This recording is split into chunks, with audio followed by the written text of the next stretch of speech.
Muy buenas tardes, hermanos.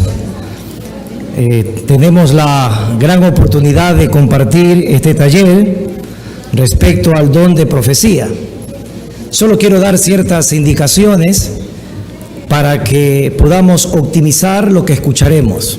Número 1, sería importante que usted utilice el cuadernito que se le entregó para hacer anotaciones. Y esas anotaciones nos llevan al segundo punto. Si hay alguna inquietud respecto a lo que estoy manifestando, si quizá a lo largo de la exposición surge alguna duda, alguna pregunta en su mente, le ruego, escríbala para que luego sea eso transmitido a un ujier y en el tiempo de preguntas y respuestas poder dar con mayor amplitud quizá esa debida respuesta a su pregunta. Yo creo que esas son dos recomendaciones muy importantes para poder llevar a cabo este taller del don de profecía, anhelando pues que estemos disfrutando de esta comida espiritual que el Señor nos da aquí por medio de esta conferencia. Los invito a abrir sus Biblias, por favor, en el libro de Efesios, capítulo número 4. Efesios 4. Vamos a ubicarnos allí. Y es importante, antes de poder comenzar a leer un pasaje bíblico, entender qué significa o qué enseña este libro que está aquí en la Biblia. Y claro, el libro de Efesios nos enseña a ti y a mí a practicar nuestra posición en Cristo. Capítulo número 1 enseña la salvación solamente por la elección divina. Capítulo número 2 se le dijo a la iglesia de dónde Dios nos sacó a la salvación. Estamos muertos en delitos y pecados. En el capítulo número 3, el apóstol Pablo le dice a la iglesia en Éfeso que la iglesia fue un misterio que antes no fue revelado.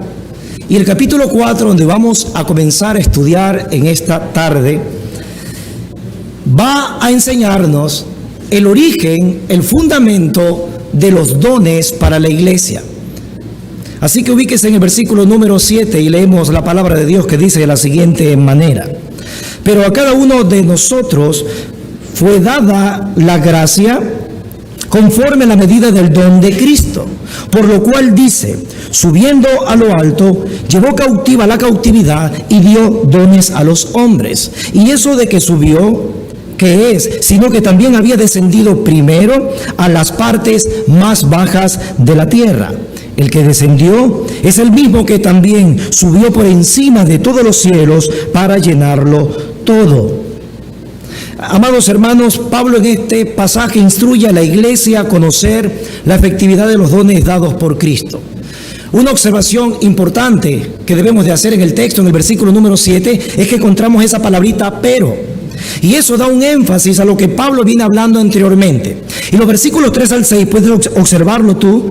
Pablo está llamando a la iglesia que ha entendido que Dios la ha salvado por medio de su gracia a que viva en la unidad. Pero ahora en el versículo 7, observe, ya no habla de forma corporativa a la iglesia, que le dijo tienen que ser uno en Cristo, sino que ahora habla, versículo 7, a cada uno de los que conforman la iglesia. Dice el versículo número 7 que, pero a cada uno de nosotros nos fue dada la gracia. ¿Y qué es la gracia? Bueno, el acto soberano de Dios que se genera exclusivamente en Dios para darnos algo, porque Dios es dador por naturaleza. Dios es un Dios de gracia, que da liberalidad, que da generosidad. Así que su gracia de entrada, Pablo está diciendo a través de esta intención del texto, la gracia de Dios es imposible de ganar por algún mérito o por adquirir algún conocimiento previo. Y sabemos que los que estamos acá, que la gracia de Dios nos ha concedido la salvación en Cristo, nos ha concedido su reino, su herencia, su Santo Espíritu, su trono, su sabiduría, su amor, su paz, su gloria. Y toda obra, dice Efesios 1:3, y toda otra bendición espiritual están en los lugares celestiales en Cristo. Así que entendemos, amados hermanos, que la gracia de Dios, como la acción donde no solamente Dios nos entrega los dones, como dice Pablo, sino que también la gracia de Dios radica en la entrega mismo de Dios. Y eso es el Evangelio. Dios se entregó a sí mismo por nosotros. Entonces la gracia no solamente salva, sino que Pablo dice en el versículo número 7 que la gracia también capacita. Observe cómo nos capacitamos, cómo Dios capacita a la iglesia, a cada uno de nosotros, conforme a la medida del don de Cristo. Literalmente. Es decir, que los dones son para los creyentes dados por Dios, por su gracia, en una medida, en una porción específica. Y eso viene de la voluntad soberana de quien es la cabeza de la iglesia, el Señor Jesús. Y el Señor entonces ha medido el don de cada creyente en la proporción exacta, ni a unos más, ni a unos menos. Pablo también habla de eso cuando dice en Romanos 12:3, hablando de la medida de la fe, la medida de la fe. Así que si alguien impulsa a otro creyente a tener otra medida, bueno, no va de acuerdo con el pensamiento el cual tiene aquí el apóstol Pablo. Así que el don o los dones son regalos de Dios, de Cristo para los suyos. Y si son por voluntad soberana, entonces los dones, escuche, no son negociables, no son negociables. Yo sé que usted comprende que el listado de los dones se encuentra en el Nuevo Testamento en 3 listas. Una se encuentra aquí en Efesios, que vamos a estudiar. La otra está en Romanos 12, capítulo 12, versículos 6 al 8. La otra se encuentra en 1 de Corintios 12, del 4 al 10. Entonces, en Romanos 6:12, Pablo también afirma a la iglesia en Roma diferentes dones según la gracia que nos es dada, según el don que hemos recibido. Y si la iglesia, si cada uno de nosotros ese don que Dios nos entregó por medio de su gracia, no lo utiliza, estamos desairando a la gracia de Dios, al regalo de Dios. Por eso Pedro dijo que ese don debe ser ministrado los unos a los otros como buenos administradores de la multiforme gracia de Dios. Entonces, al leer el versículo 7 junto a ustedes, puede encontrar la intención de Pablo, es que debe existir una relación equilibrada entre la unidad de la iglesia y cada don entregado de forma individual a los que conforman la iglesia para que exista efectivamente esa unidad. En otras palabras, si los miembros de una congregación no están ejecutando sus dones, no hay la unidad de la iglesia. Eso es lo que está diciendo Pablo aquí. Pero el versículo 8, quiero que lo observes, nos muestra cómo ganó Cristo el derecho de darnos los dones. Eso está en el versículo número 8. Y el apóstol Pablo está citando un salmo, el Salmo 68, 18, donde hace una ilustración de subir y bajar, le digo yo, subir y bajar, de llevar al cautivo a la cautividad. Y entendamos que el apóstol Pablo está tomando el Salmo para hacer una ilustración de lo que hizo Cristo por la iglesia. No es que el Salmo 68, versículo 18, se cumple recién aquí, sino que Pablo quiere darnos a entender porque asume que tú y yo sabemos lo que significa el Salmo 68, 18. Y vamos a recordar qué significa. Bueno, es un himno de victoria por parte de David. Cada vez que se conquistaba a los pueblos, en ese caso del Salmo, a los jebuseos, a los reyes iban comandando un desfile glorioso triunfal hasta subir a Jerusalén, hasta subir a Jerusalén. Y la práctica era de que el rey debía demostrar al pueblo su victoria por medio de ¿qué? Por medio del botín, de los trofeos, de lo que captaban de las naciones conquistadas. En el caso de Salmo 68, hablando de la ciudad de los jebuseos, que va a ser el monte de Sión, que va a ser Jerusalén. Y recuerden que el arca del pacto iba siempre allí adelante. Entonces Pablo, teniendo eso en mente, ¿qué hace aquí en el versículo número 8? Muy bien. Por lo tanto, subiendo a lo alto, si está hablando de Cristo, entonces nos está manifestando que Cristo es un rey triunfante que regresa de la batalla que él vivió. Y esa batalla, ¿dónde la vivió? Según estos versículos, versículo 9, en las partes más bajas de la tierra. Allí la vivió Cristo. Significa entonces que está hablando de la resurrección, de la crucifixión de Cristo por un lado, la resurrección, y Jesús que conquistó, dice Colosenses 2:15, a Satanás, el pecado y la muerte. Y por esa gran victoria entonces llevó cautiva la cautividad. Eso es un detalle claro, conciso, compuesta por toda la raza humana, por todos los seres humanos que son prisioneros del enemigo de nuestras almas. Y Pablo está diciendo, mira, por la obra redentora de Jesús, él ascendió a los cielos a ser coronado en gloria, pero primero libró una batalla aquí en la tierra que costó su crucifixión y luego su resurrección y luego su ascensión, y por esa razón que Cristo venció, ahora puede entregar los dones, tiene el derecho legal delante del Padre. Eso estaba manifestando aquí. Llevó cautiva la cautividad. Hay una gran verdad en el capítulo número 1 de este libro, y es que dice claramente que aquellos que somos salvos por la gracia de Dios hemos sido llamados a pertenecer por elección soberana, Efesios 1:4, antes de la fundación ¿del qué? Del mundo. Entonces, al llegar al cielo, el Señor Jesús dio dones a los hombres como un conquistador triunfante. La misma imagen del Salmo la está aplicando aquí Pablo, como un conquistador triunfante, mostrando los trofeos que ha ganado para los suyos, para su reino, y distribuyéndoles. Y después de su ascensión, ¿qué llegó a la tierra? Los dones para la iglesia. Por eso esto es algo muy importante. Sixto decía hace un momento, si hay un evento que los cristianos olvidan, es la ascensión de Cristo. Incluso en muchas iglesias no se le da mucho énfasis a eso, pero deberíamos, porque esa es la entronización del Hijo de Dios, el poder cumplir fielmente y terminar la obra redentora que comenzó aquí en la tierra. Entonces, amados hermanos, observando todo esto en nuestras Biblias, podemos entender que después de la ascensión que vino, los dones activados por el poder del Espíritu Santo, y Jesús prometió eso en Juan 7:39, Juan 14:12, en Hechos 2:33. Esto nos dice entonces una gran verdad espiritual en cuál descansa ese derecho a ganarse los dones. Primero tuvo que venir la humillación para que luego venga la glorificación. Primero tuvo que venir la encarnación para que luego venga la glorificación del Hijo de Dios. Ahora, en el versículo número 9, el apóstol Pablo explica ese pasaje. Él lo explica ahí, con esa expresión que puede ser para nosotros no tan familiar al leerla. Él dice, y eso de que subió, ¿qué es? Sino que también había descendido primero a las partes más bajas de la tierra. Es muy interesante ese término, la parte más baja de la tierra, porque muchos quieren darle un significado un poco místico a esa expresión. Jesús fue al infierno y estuvo allí en el infierno, en las partes más bajas de la tierra. Pero hay un principio de hermenéutica que debemos aprender todos cuando leemos la Biblia, y es escritura contra escritura. ¿Qué significa esa frase en otras partes de la Biblia? Y te la voy a decir rápidamente respecto a las partes más bajas de la tierra. Salmo 63:9. Ahí se amplía esa palabra, esa frase, tiene que ver con muerte o con filo de espada.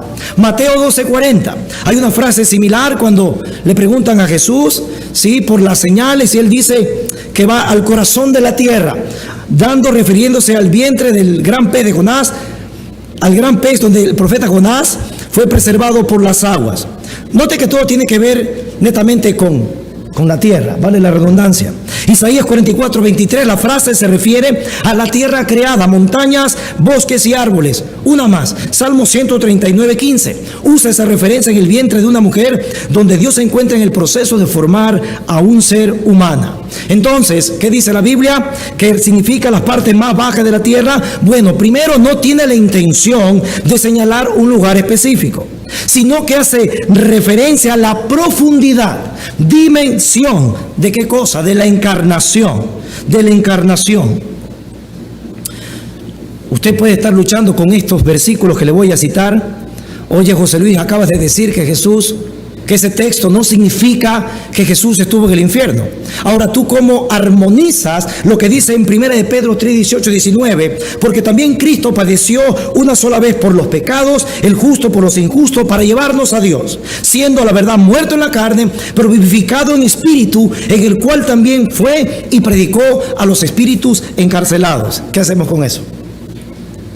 Bueno, literalmente el apóstol Pedro está diciéndonos, que Jesús hizo un anuncio triunfal entre su muerte y su resurrección, anunciándose triunfo a los ángeles caídos en el abismo. Eso es cierto, pero es difícil establecer que Pablo tenía eso en mente, porque si no hubiera utilizado otras palabras de forma lógica. Él utiliza las partes más bajas de la tierra. Entonces no vamos a especular, sino que vamos a ser honestos con lo que enseña la Biblia en su conjunto, y entendemos que Pablo tiene este objetivo. Escuche, Pablo quiere explicar el pago hecho por Jesús del precio infinito que fue para él venir a la tierra, padecer la muerte en nuestro lugar, a nuestro favor, y que eso lo calificó para ser exaltado por encima de todos los cielos, hasta llegar a su trono santo, con el fin que pudiera con pleno derecho ejercer la autoridad para dar dones a sus santos. Por esa victoria él se ganó el derecho para gobernar su iglesia y dar dones a su iglesia para llenarlo todo. ¿De qué manera Jesús llenó todo a la iglesia? Versículo 11, por favor, obsérvelo. Y él mismo constituyó a unos apóstoles, a otros profetas, a otros evangelistas, a otros pastores y maestros. 4 categorías, no 5. Observe que cada vez que una categoría se divide por la expresión a otros, entonces encontramos que la última, pastores y maestros, es una sola categoría. Ahora el punto aquí, observe, Cristo está entregando hombres dotados a la iglesia para su edificación. Él los constituyó. Esto fue por elección divina, soberanía divina, que Cristo estaba cumpliendo, satisfaciendo la mente del Padre de su perfecta voluntad, en que después de su victoria gloriosa, entregar dones, entregar hombres capacitados para la iglesia. Y es muy importante observar, porque cuando comparamos este versículo que hemos leído juntos con 1 Corintios 12:28, entendemos que este listado no apareció ahí solamente por un azar respecto al orden, porque según 1 Corintios 12:28, Pablo, hablando de este mismo tema, dijo: a unos puso Dios en la iglesia, escuche, primeramente apóstoles, luego profetas, lo tercero, maestros. Entonces, con eso en mente, comprendo Efesios 4:11, que me dice que aquí hay un orden cronológico, porque Pablo ya lo habló así a otra iglesia, hablando de estos mismos hombres dotados. Y quiero darte 3 responsabilidades básicas de apóstoles y profetas, donde nosotros nos vamos a centrar en este taller. 3 cosas debían hacer los apóstoles y profetas. Número 1, colocar los cimientos de la iglesia. Si tú retrocedes en tu Biblia a Efesios 2:20, ahí encontramos ese texto contundente: edificado sobre el fundamento de los apóstoles y profetas. Ahí están juntos apóstoles y profetas, siendo la principal piedra del ángulo Jesucristo mismo. Ahí encontramos entonces, primero, colocar los cimientos de la iglesia. ¿Qué cimientos? Doctrinales, fundamentales, para que la iglesia así camine. Número 2, ¿qué debían hacer los apóstoles y profetas? Recibir y declarar la revelación de la palabra de Dios. ¿Dónde está eso, predicador? Vaya a Efesios capítulo número 3, versículo 5. 3:5, y obsérvelo allí con total claridad. Se recuerda que al inicio de esta charla yo dije que el capítulo 3 Pablo estaba enseñando a la iglesia en Éfeso de que antes la iglesia misma fue un misterio. ¿Se acuerdan? Ahora, Dios, ¿cómo enseñó eso? ¿Por medio de quién? Efesios 3:5. Misterio, ya saben cuál es el misterio, que en otras generaciones no se dio a conocer a los hijos de los hombres, subrayalo, como ahora es revelado a sus santos apóstoles y profetas por el Espíritu, por el poder del Espíritu Santo. Número 3, ¿qué demás debían hacer estos hombres? Ya se lo dijo hace un momento en las plenarias previas a esta charla, que estos hombres debían ser certificados por medio de ¿qué? Señales, prodigios y milagros. Ya lo explicaron hace un momento. Entonces, esas eran las 3 responsabilidades directas. Y con esta evidencia bíblica, entonces podemos decir tú y yo que estos primeros hombres dotados por Dios a la iglesia del Nuevo Testamento fueron los apóstoles. Cristo tuvo prominencia entre ellos. Y entramos aquí a ver el significado bíblico de lo que es un apóstol. Y digo esto porque dentro del círculo evangélico muchos no logran diferenciar en la forma en cómo la Biblia enseña que están esos 2 términos en la palabra de Dios. El significado básico de apóstolos en el griego significa, sencillo, aquel que es enviado para cumplir una misión. Y en esa forma técnica que está hablando, que he dado este concepto, La palabra apóstol solamente entonces se emplea a los 12 que escogió el Señor Jesús, incluido Matías en Hechos capítulo número 1, que reemplazó al traidor, que reemplazó a Judas en Hechos 1, 26 en adelante. Ahí están los 12 apóstoles, y el mismo Pablo dijo que él se consideraba un abortivo. Pablo también, vamos a ver ya las características, Pablo cumplió también y fue apartado de una manera única, especial, para ser el apóstol de los gentiles, como él lo dice cada vez que está escribiendo a las cartas. Y esas cualidades requeridas para ese apostolado técnico, literalmente como enseña la palabra, Hechos 1 nos da luz y nos dice que debieron haber sido, número 1, seleccionados por Cristo como discípulos. Por eso es que escogieron de Matías, porque Matías formaba parte de ellos. Y también debían ser testigos oculares del Cristo resucitado. Marcos 3:13, Hechos 1, 22 al 24. Y Pablo fue el último en cumplir esos requisitos. Así que nosotros con esta evidencia podemos decir, los apóstoles existen a la luz de la Biblia en nuestros días. ¿Término técnico? No, definitivamente no es posible, eso no es correcto. Y tanta evidencia tiene la palabra de Dios que ya en el primer siglo llegaron a la iglesia de Corinto falsos apóstoles. Por eso está escrito 2 Corintios 11:13, porque estos hombres pretendieron adulterar esta clase de apostolado que estaba limitada a las 13 personas que estoy señalando en esta tarde. Ahora bien, la segunda palabra, o cómo se utiliza el término apóstol en la Biblia, se emplea en un sentido más general en alusión a hombres que vivieron en la iglesia primitiva, tales como Bernabé en Hechos 14:4, Silas y Timoteo, 1 Tesalonicenses 2:6, y otros líderes sobresalientes, como está en Romanos 16:7, Andrónico y Junías. Son nombres bastante singulares. También está Tito, Epafrodito. Así que esta segunda categoría enseña que fueron mensajeros a las iglesias, y ese título no me lo inventé yo, sino que ese título está en 2 Corintios 8:23. Pablo dice que estos son mensajeros de las iglesias, cuando se refiere a Tito, Epafrodito, Bernabé, Silas, Timoteo, Andrónico, Junías, en ese sentido. Ahora bien, tú puedes preguntarte, ¿existen hombres así hoy en día? Bueno, sí hay hombres así. Hay hombres que van a diferentes partes de la tierra. ¿Qué cosa? El único propósito, difundir el evangelio. Pero mejor no es referirse a ellos como apóstoles debido a la gran confusión que esto puede causar. Una gran verdad que enseña la Escritura en 2 Corintios 12:12 es que los dos grupos que te he expuesto eran autentificados por señales, prodigios y milagros. Y ninguno de estos dos grupos podía perpetuarse. Hay un dato interesantísimo. En el libro de los Hechos, hasta llegar a Hechos 16, versículo número 4, ¿sabes cuántas veces se repite la palabra apóstol? 29 veces. Desde el capítulo 1 hasta el 16:4 de Hechos, 29 veces. Ahora, esto es lo sorprendente. Del 16:4 hasta el capítulo 28 que termina Hechos, ¿sabes cuántas veces se menciona la palabra apóstol? Ninguna. Entonces, no hay registro bíblico en el Nuevo Testamento de que un apóstol, cualquiera de los dos grupos que te he expuesto, hubiera sido reemplazado por otra persona al morir. No existe eso. Ahora hablemos de los profetas. Y estamos entrando recién a nuestro tema en nuestro taller.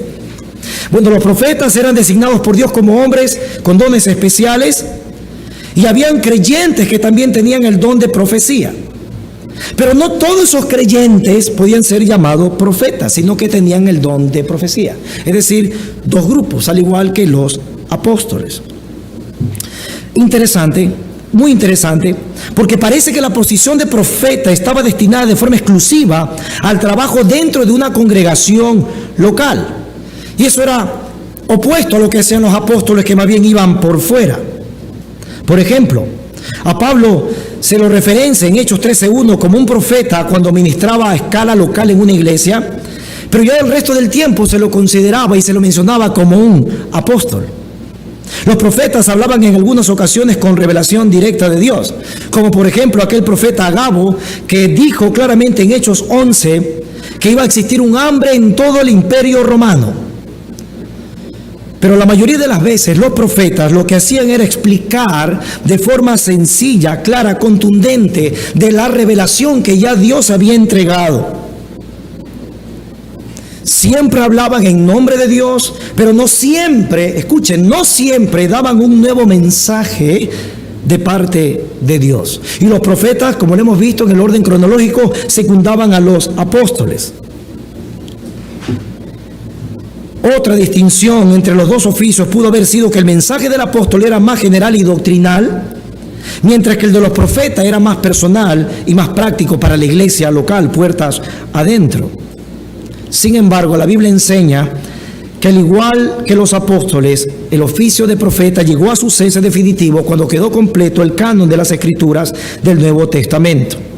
¿Y saben que Dios no es la única forma que ha actuado así? De que ya no hay profetas para nuestro tiempo ni apóstoles. Porque antes de que llegase el Mesías, 400 años el Señor guardó silencio con el último profeta, ahí en nuestra Biblia, hasta que llegó Juan el Bautista. Entonces no es un comportamiento extraño. Pero quiero andar con usted un poquito más el asunto de apóstoles y profetas de 2:22. Quiero andar un poquito más, porque lo que está diciendo ese versículo en Efesios 2:22, claramente no es que los apóstoles y profetas fueron ellos mismos como personas el fundamento. Eso no dice el texto. Sino que en cierto sentido, ellos habían colocado los cimientos. Pablo dice en 1 Corintios 3:10, que él mismo fue un perito arquitecto que puso el fundamento y que nadie puede poner otro fundamento del que está puesto, el cual es Jesucristo. Será totalmente absurdo decir que cuando usted construye una casa, le va a colocar a usted la fundición y luego le va a usted colocar otra fundición, otra fundición, otra fundición. Yo le pregunto, ¿cuándo vas a vivir ahí? ¿Cuándo vas a hacerlo realmente una casa? Entonces el fundamento es una sola vez y para siempre. Y la Biblia enseña en Efesios 2:20 que fueron los apóstoles y profetas quienes hicieron ese trabajo. ¿Basados en qué? Versículo 20. Siendo la principal piedra del ángulo Jesucristo mismo. Es decir, la parte más importante de la estructura. En lo que se centra la iglesia, en lo que se centraba el mensaje de los apóstoles y el mensaje de los profetas. Entonces, con esto podemos hacer la siguiente pregunta al entrar en detalle. ¿Qué hay de los que profesan que Efesios 4:11 está avalando en la actualidad apóstoles y profetas? Número uno, no tienen sustento bíblico. Así que esos hombres que se autodenominan apóstoles y profetas se constituyen a sí mismos autoridad suprema. Y eso nunca lo hizo Pablo y nunca lo hicieron los 12 discípulos. Un poquito más allá. ¿Dios está restaurando oficios y dones? ¿Estos dones? No. Porque cumplieron su propósito de completar el canon bíblico. Y aquí recién llegamos a nuestra parte. ¿Está vigente el don de profecía? O déjame repreguntar. ¿O está vigente esa práctica que muchos dicen que es el don de profecía? Es lo que vamos a ver y entendamos que hay dos posturas teológicas para dar la respuesta certera. Número uno, existen los llamados continuistas que afirman que el don de la profecía sigue vigente. Pero aquí está el gran error. Ellos dicen, los continuistas, que puede existir hombres y mujeres dentro de la iglesia que tienen el don de profecía, pero que se pueden equivocar, que es falible, le llaman ellos. Y ese pensamiento resta el nivel de importancia como el don se presenta en el Antiguo Testamento y a inicios del Nuevo Testamento. Ellos alegan que en el Antiguo Testamento los profetas sí, certeramente Dios habló por medio de ellos, pero que en el Nuevo ya pueden equivocarse. Y esto solamente crea confusión en la iglesia local, una emoción descontrolada al llegar al extremo de sobredimensionar los dones sin sustento bíblico. Jesús tuvo ese problema, ¿sabía usted eso? Mandó a los discípulos a predicar el evangelio y llegaron donde Jesús a decirle, ¡wow! Aún los demonios se someten a tu nombre. ¿Qué le dijo Jesús? Sí, es cierto. No, le dijo, mejor asegúrense que sus nombres están inscritos en el libro de la vida. Es decir, ya existía ese problema. esta doctrina de la profecía falible de los continuistas tiene su base en un pasaje que sí quiero que me acompañes a leerlo. Hechos capítulo número 21. Ellos dicen y argumentan desde este pasaje bíblico y de otros más que la profecía falible está vigente para nuestros días. Y dice Hechos 21, 10. Vamos a leer desde allí. Dice la palabra de Dios. Y permaneciendo nosotros allí algunos días, descendió de Judea un profeta llamado Agabo. 11. Quien viniendo a vernos, tomó el cinto de Pablo y atándose los pies y las manos, dijo: esto dice el Espíritu Santo. Así atarán los judíos en Jerusalén al varón de quien es este cinto y le entregarán en manos de los gentiles. Muy bien. Si usted sigue leyendo, no lo hacemos por tiempo, pero vamos a encontrar en los versículos subsiguientes que los que apoyan esto de la profecía falible dicen que Agabo se equivocó, porque no le colocaron el cinto los judíos, como lo dice ahí de forma literal en el versículo número 11, sino que fueron los romanos. Entonces, date cuenta que la profecía puede tener ese desliz de algún error. Y me apena mucho lo que voy a decir, pero la verdad es una sola. El promotor de esta corriente en las iglesias es un reconocido teólogo que tiene una teología sistemática muy conocida, que inclusive mi alma mater allá en Los Ángeles también la pone como objeto de estudio, Wayne Grudem. Wayne Grudem fomenta esto al igual que John Piper y Donald Carson, de que la profecía puede ser falible. Pero solo al leer el versículo 11, y quiero que lo hagas, solamente al leerlo usted se puede dar cuenta que eso es un error completo y peligroso y turbio, porque dice el versículo número 11: esto dice el Espíritu Santo. Así que solo con esa afirmación literal del texto, yo entonces me hago esta pregunta: ¿acaso Agabo tiene la opción de equivocación o de interponer sus propios pensamientos a lo que dice el Espíritu Santo? Si los que dicen tener el don de profecía en estos días dicen y se toman de este pasaje, yo les preguntaría a esas personas: oye, ¿tú crees seriamente entonces que la Biblia toda es inspirada por Dios? ¿O es que aquí hay un error en este pasaje? Y sin lugar a dudas, y si vamos a hablar de que alguien tiene el don de profecía en nuestros días, la gran pregunta es: ¿ese es un don de la forma bíblica como se expone en las Escrituras? O incluso, si alguien se para en nuestra congregación y dice: yo tengo el don de profecía, y se te acerca y te dice algo, ¿cuál va a ser tu pregunta con la profecía falible? ¿Me lo vas a decir tú o me lo dice el Espíritu Santo? Esto es un movimiento peligroso para la iglesia, para la edificación de la iglesia. ¿Sabe lo que dice Wayne Grudem? Déjeme darle el dato completo sobre esta expresión de esto dice el Espíritu Santo. Wayne Grudem comenta de este pasaje de la siguiente manera, y cito: ahora es verdad que Agabo usa una frase similar, así dice el Espíritu Santo, en Hechos 21:11, pero las mismas palabras en el griego tadelegei se utilizan por los autores cristianos para introducir justo en tiempos del Nuevo Testamento paráfrasis muy generales o interpretaciones muy ampliadas de lo que se reporta, así como lo hizo Ignacio en la epístola a los de la Filadelfia, capítulo 7, versículos 1 y 2, alrededor del año 208 después de Cristo. Así que la frase puede que signifique aparentemente, o esto es en general o aproximadamente, lo que nos dice el Espíritu Santo. Fin de la cita. Eso dice Wayne Grudem. ¿Sabe lo que es sorprendente? Que él utiliza fuentes extrabíblicas para apoyar su postura, y se apoya en el libro de San Ignacio, epístola a Filadelfia, etcétera, etcétera. Se apoya allí para dar su argumento. Otra vez, y un principio bíblico para ser honestos con la palabra de Dios es que usted pueda observar cómo esas mismas palabras en el griego aparecen en otra parte de la Biblia. Y hay mucha evidencia de eso. Me duele que este hombre esté interpretando pasajes como estos para sustentar su profecía falible. Incluso la Biblia nos advierte que hacer eso, tomar cosas paganas para decir que esto dice la Biblia, es una falta de respeto, según 1 Corintios 2, del 12 al 14, cuando Pablo dijo que él no llegaba con palabras persuasivas, ni palabras humanas, ni de sabiduría humana, ni pagana, sino que él llegaba a predicar el Cristo crucificado.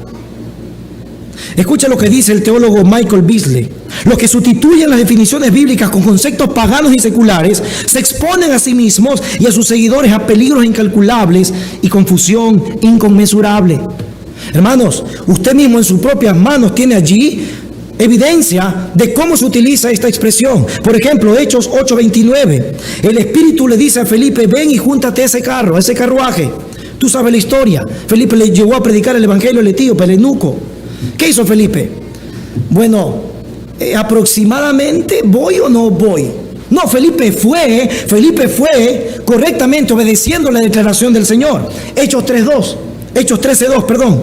Lucas dice: el Espíritu Santo dijo: apartadme a Bernabé y a Saulo para la obra que los he llamado.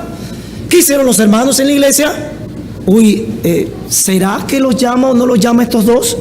No, sino que ellos obedecieron completamente. Fuera del libro de los Hechos también encontramos evidencia. Hebreos 3:7.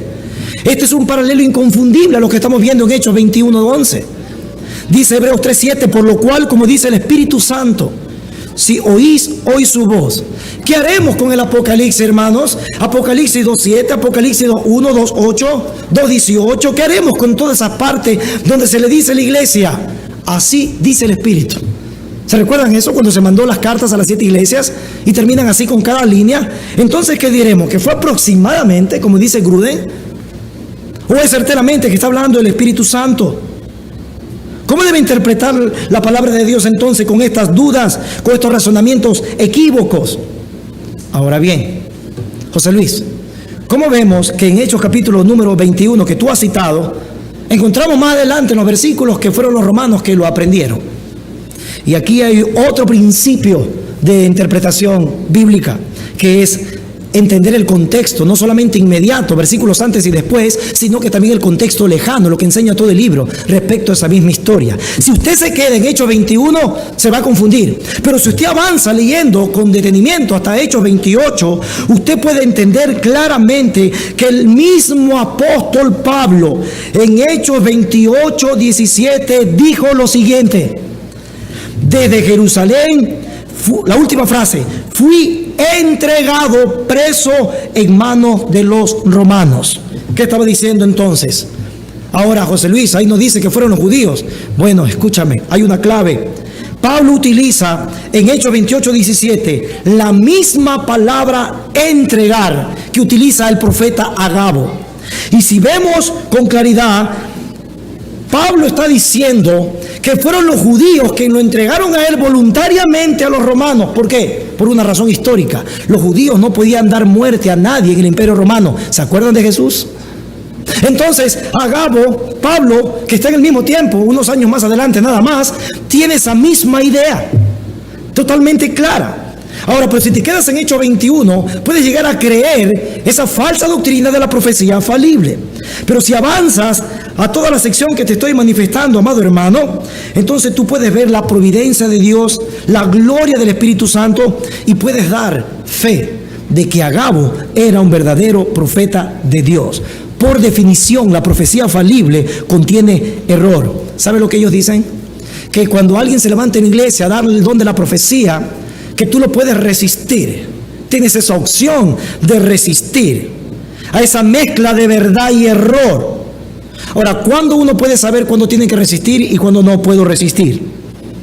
Es una doctrina turbia, peligrosa, cancerígena para la iglesia, cancerígena para lo que enseñó Pablo en capítulo 4 del 7 al 10, cómo lo ganó Cristo para la iglesia los dones.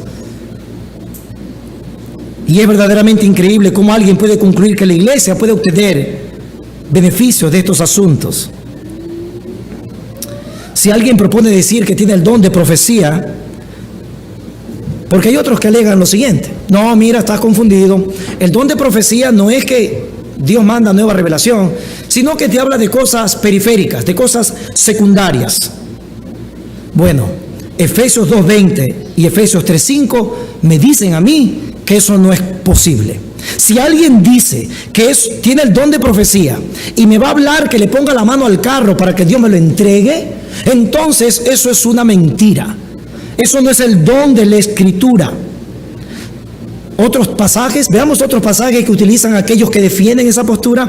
1 Corintios 14:5 dice: así que Pablo habló esto a Corintios: quisiera que todos vosotros habléis en lenguas, pero más que profetizaseis, porque mayor es el que profetiza que el que habla en lenguas, a no ser que las interprete para que la iglesia reciba edificación. Aquí entendemos el contexto histórico de lo que Pablo está hablando a los corintios. ¿Qué eran los corintios? ¿Una iglesia modelo? Una iglesia que tenía mucho error, demasiados errores y confrontaciones. Incluso el Espíritu Santo no nos permitió tener en la Biblia una carta que fue previamente enviada, porque nosotros no tenemos la primera y segunda carta. Bueno, así está en nuestras Biblias, pero realmente tenemos la segunda y la cuarta carta que Pablo envió. La primera y la tercera están perdidas, y gloria a Dios que estén perdidas, porque ya con esto es suficiente. Entonces, podemos ver nosotros allí, según lo que estaba viviendo la iglesia allí en Corinto, la iglesia estaba sobreestimando, estaba colocando énfasis a los dones, estaban peleando esos hombres por creerse más espirituales. Yo tengo más dones que tú, tengo más dones que tú. ¿Y qué había provocado en esta iglesia? Desorden grave, pérdida, autentificación, edificación. En otras palabras, cuando Pablo habla en 1 Corintios 14:5, un versículo más, 14:29, ahí también dice: y que 2 o 3 profetas hablen y los demás juzguen. No es profecía falible. No habla nada de aceptar una cosita y desechar lo otro. No está hablando eso. Pablo está aseverando en estos pasajes la necesidad de discernimiento que deben de tener los hermanos dentro de la iglesia local. Así que cualquier persona que dice tener el don de profecía, según Pablo estaba enseñándoles, ustedes deben de tener ese discernimiento. Porque los corintios estaban coqueteando con el pecado, usted lo sabe, andaban errantes. ¿Qué hace Pablo cuando enseña los dones? Si yo les pregunto a ustedes, no es una lección, solamente es un comentario. ¿De qué sección a qué sección está hablando los dones Pablo ahí en 1 Corintios? Capítulo 12, capítulo 13, capítulo 14, ¿cierto? ¿Están de acuerdo conmigo? Bueno, entonces, ¿qué Pablo coloca en medio? Bueno, ¿qué puso el Espíritu Santo en medio de la enseñanza del capítulo 12 al capítulo 14? ¿De qué habla el capítulo 13 de 1 Corintios?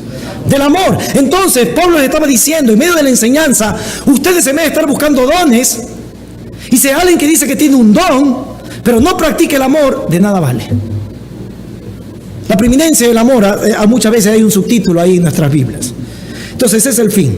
Otro pasaje que utilizan los de profecía falible es uno que va un poquito más literal. Dice 1 Corintios 5:20, 1 Tesalonicenses 5:20, que dice literalmente la Escritura: no menospreciéis las profecías, examinadlo todo, retener lo bueno. Ahí está, José Luis, ¿te das cuenta? Puede haber profetas, pero debo coger nomás lo bueno y desechar lo malo. ¿Eso enseña? Y otra vez, no comprendo por qué maestros como Piper, Gruden, Carson no aplican principios básicos de interpretación. Saben que la idea no puedo leer un versículo de forma aislada, sino que debo ver todo el contexto. Y aquí no es tan difícil hacerlo, porque si usted va al versículo número 21, usted encuentra, observe allí por favor con total claridad, vamos a leer hasta el 22 porque esa es la idea clara ahí. 1 Tesalonicenses 5:21, del 20 al 22. No menosprecéis las profecías, examinarlo todo, retener lo bueno. Ahora, lee el versículo 22. Ahí encierra todo. Absteneos de toda especie de mal. Está enseñando lo mismo Pablo que enseñó a los corintios. Deben de discernir. Cuando alguien dice, ten el don de profecía, deben de discernir. Absteneos de toda especie de mal. Y esa palabra griega para forma, eidos, en el griego, habla de la forma de las cosas sobre la base de la vista y de la observación. Por lo tanto, el mandato de Pablo aquí de abstenerse del mal tiene sus raíces en la observación, en el análisis. Y así se nos demanda. Dios elogia a aquellos que toman su palabra para filtrar todo lo que dicen que viene de parte de Dios. Así no se le dijo a la comunidad de Berea en Hechos. Hay evidencia entonces. Pero esto no es nuevo. Si alguien dice tener el don de profecía, debe ser infalible al nivel de las Escrituras. Y eso es una necedad para nuestros días. Porque sería decir que esta palabra está incompleta. Pero en el primer siglo ya habían personas así. Esto no es nuevo.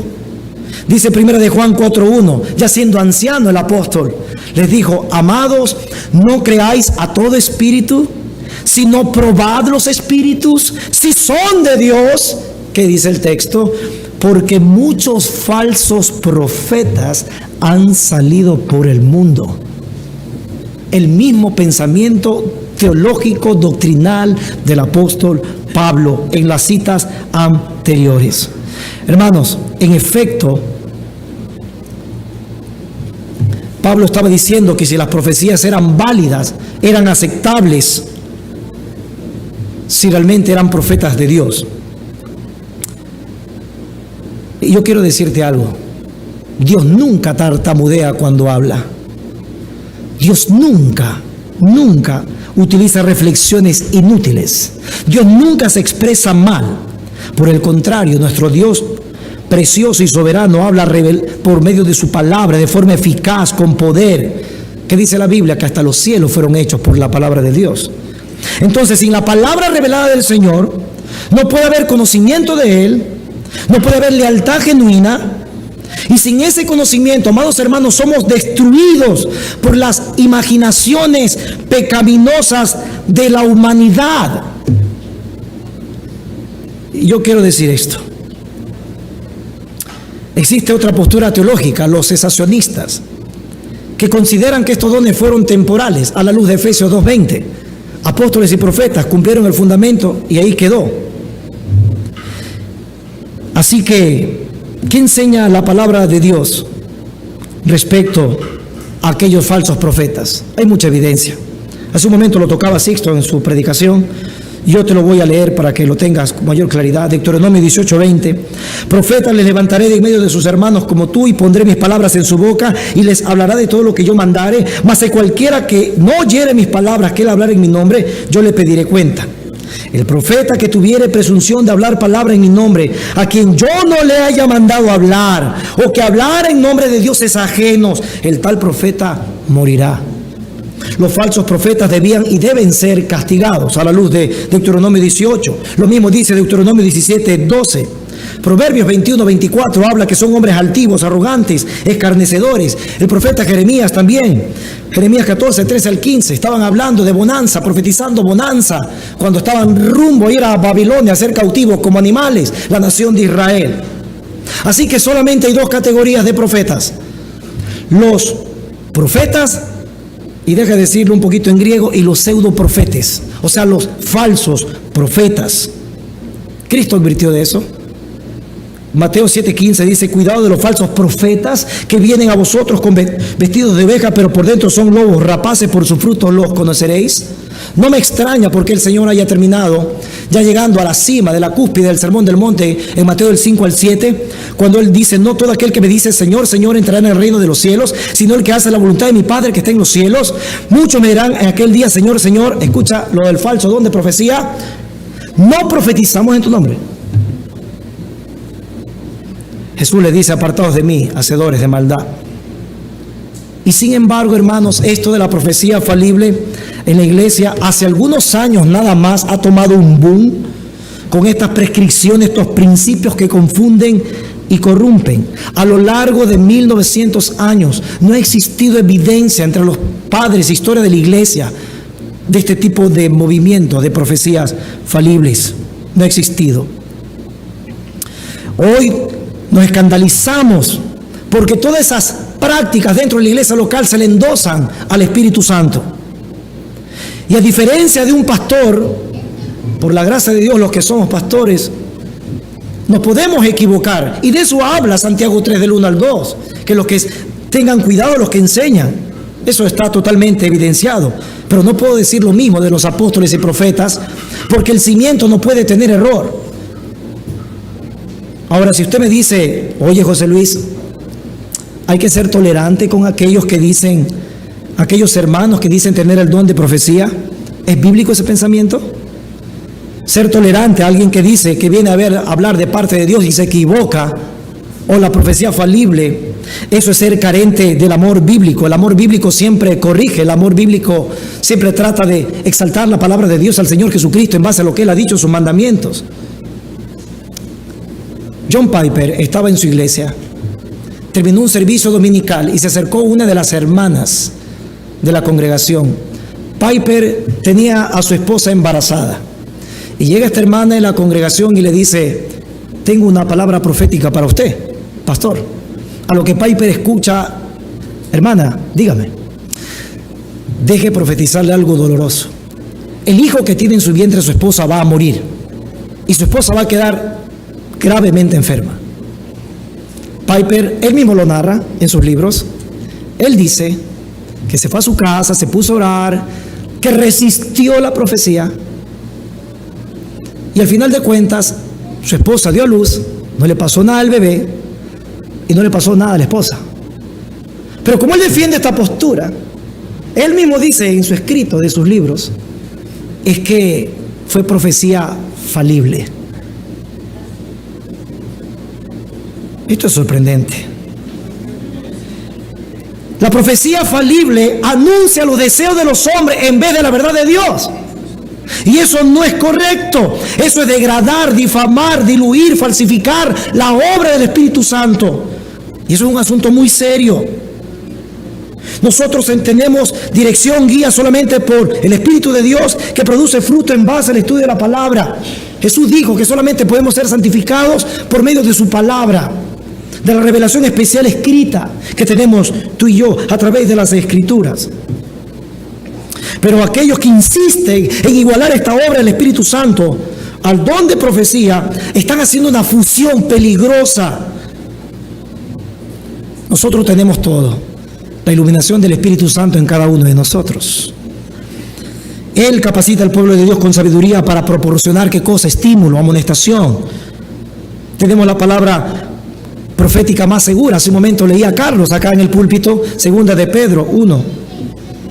Dice la palabra de Dios, el mismo Efesios, que es la palabra del Espíritu Santo.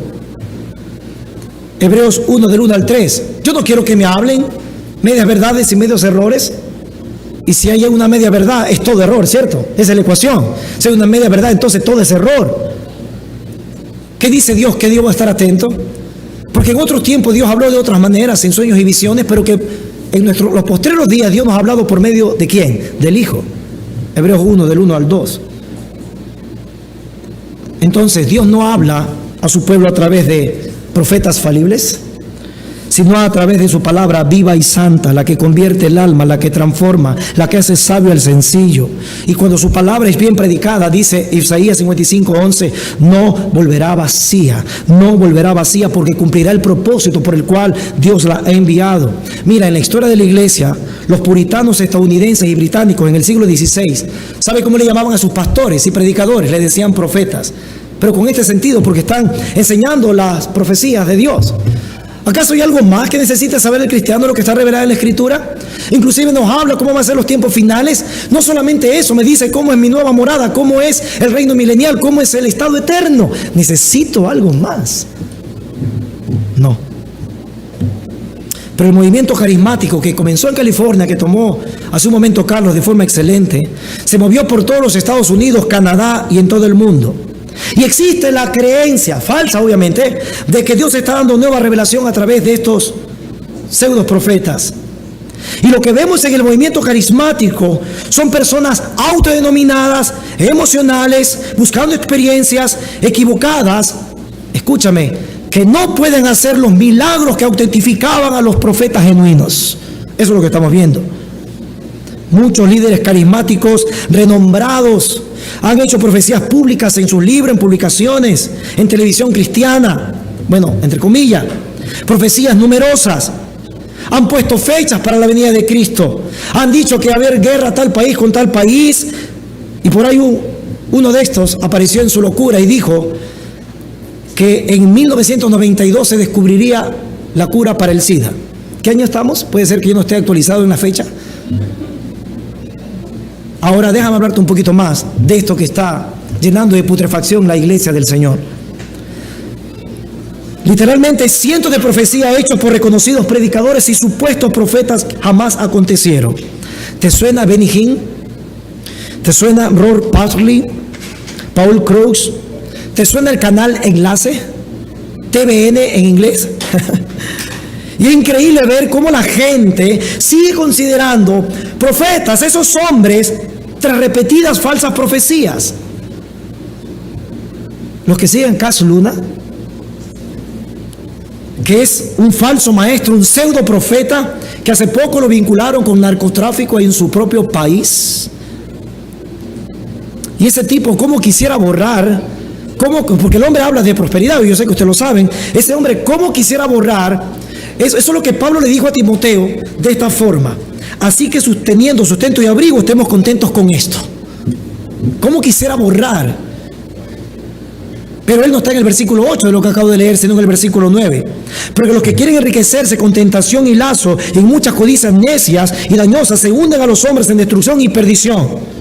Porque a raíz de los males es el amor al dinero, en lo cual codiciando algunos se extraviaron de la fe y fueron traspasados de muchos dolores. ¿Cómo identificas un falso profeta? De la siguiente manera: confesión positiva. Ya lo dijo Carlos hace un momento. Yo decreto, yo declaro, yo te digo, Dios me dijo, etcétera, etcétera. No entiendo cómo pueden estar siguiendo hombres a Guillermo Maldonado, que él mismo se considera la voz apostólica de Dios para estos tiempos. Déjame decir solamente 4 cositas de esta persona. El 26 de abril de 2020, él dijo que China iba a ser arrasada por un tsunami porque fueron los causantes del coronavirus. Y dijo que iba a ocurrir los días venideros. Nada ha ocurrido. 2019, este señor habló que el presidente Evo Morales tenía una enfermedad terminal y que iba a terminar así como Chávez. Estamos en 2023 y esto no ha ocurrido. El 18 de octubre del 2015 dijo que en Argentina, esto fue más grave todavía, y lo dijo en una campaña donde habían miles de personas en un estadio. Él profetizó que en Argentina tendría un presidente cristiano. ¿Sabes quién ganó las elecciones después? Macri, que era budista. Espérate, y si se equivocó en la primera, puede ser que en la otra ya acierte. ¿Sabes qué? Pero después de Macri está Alberto Fernández, que promueve la ideología de género. Uno más. Ya no quiero hablar más de él. Lo hago por ustedes, nada más. En 2018 profetizó el fin de los gobiernos de Daniel Ortega, presidente de Nicaragua. ¿Sabe lo que sucedió? Ortega ganó fraudulentamente por 5ª vez su presidencia. Nada ocurrió. Déjame darte más nombres de estos pseudos. Ronnie de Oliveira profetizó sanidad sobre Julio Melgar y a los pocos días se murió. ¿O qué tal Gigi Ávila, que profetizó que Cristo vendría en el año 2000? No pretendo derribar ídolos en esta tarde. Solamente quiero decir que aquellos que dicen que existe la profecía falible están coqueteando con el mal. Son corrientes heréticas. Muchos están engañados. También dijo Gigi Ávila que vendría el rapto y no ha venido todavía. ¿Saben lo que los falsos profetas, otra forma de identificarlos es que hablan de prosperidad y abundancia? Pero hermanos, los verdaderos profetas de la Escritura, ¿saben lo que nos dicen? Arrepiéntete y humíllate ante el Señor Jesucristo. Eso es lo que dicen los verdaderos profetas de Dios. El don de profecía entonces no está vigente y no es cierto que exista el don de profecía falible. No es cierto. Pero quiero terminar con una buena noticia. La Biblia me enseña que en los tiempos finales, aunque tú y yo no lo veamos porque hemos sido sacados con el Señor, la tierra va a tener 2 profetas, según Apocalipsis 11 del 3 al 12, que serán los 2 testigos. Cuando proclamen al mundo entero, no proclamen prosperidad, sino que van a proclamar: arrepiéntanse y vayan a Cristo. Hermanos, Si usted tiene inquietudes, escríbalas para el tiempo de preguntas y respuestas. Acompáñeme en oración. Bendito Padre, hacemos bien en escuchar tu palabra, Señor, con sencillez de corazón. Gracias por enseñarnos a la luz de lo que tú mismo has revelado, porque tú no eres un Dios de confusión, tú eres un Dios de verdad absoluta. Nosotros los hombres somos tan subjetivos, tan relativos, pero tú eres absoluto. Y nuestra dependencia siempre va a ir a tu autoridad absoluta, a tu palabra santa, divina. Señor, es suficiente para nosotros. Permite, Padre, que cada persona que en esta tarde escuchó este taller tenga esa convicción que tú has dado por medio de tu Santo Espíritu, a quien hacemos bien en obedecer tu palabra, porque nos lleva siempre a los caminos de justicia y de verdad. Señor, sigue glorificándote en esta conferencia de Pentecostés. En Cristo Jesús. Amén. Amén.